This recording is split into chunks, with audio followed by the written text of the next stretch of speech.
Could you die from too much pressure?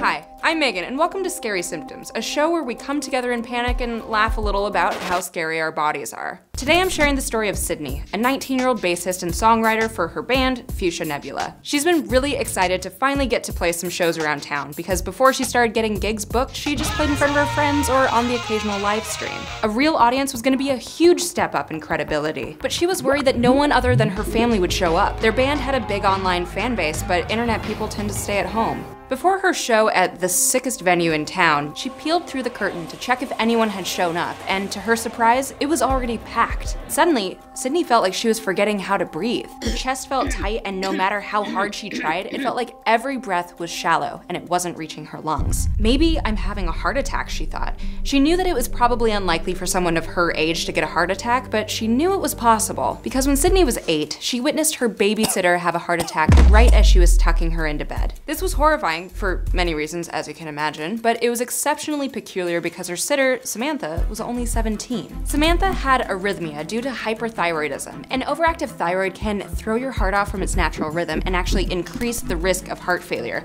Whew, thinking about that makes my heart skip a beat.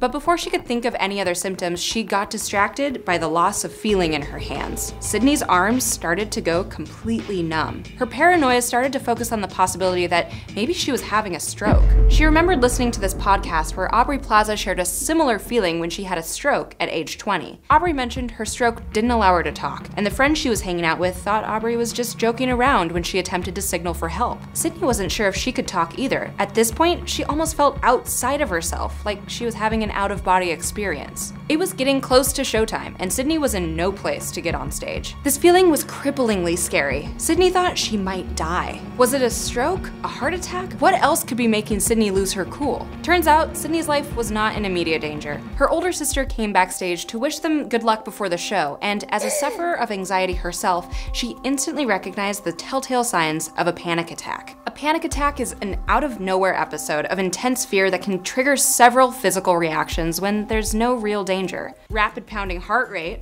sweating, trembling or shaking, shortness of breath or tightness in your throat, chills, hot flashes, nausea, headache, dizziness, numbness, feeling of unreality or detachment.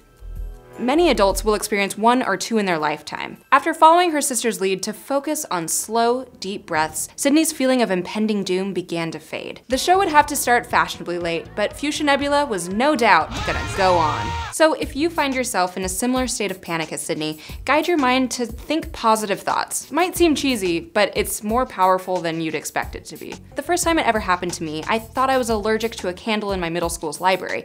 It was the only thing I could think to blame what had happened to me on. But now, years later, I can identify a panic attack when it's happening. It's scary and embarrassing if it happens in public or in front of your boss, but deep breaths eventually always bring me back. So as difficult as it may feel, try relaxing your muscles, taking slow breaths, and tell yourself that you're in control. And don't forget to discuss your anxiety with your doctor. There's all sorts of creative ways to cope with this out there. Thanks for watching this episode of Scary Symptoms. Please tap that like button and leave us a comment down below about your thoughts on this story. Have you ever had a panic attack? What helped you get out of it? Subscribe to Snarled and check back in next week for more Scary Symptoms.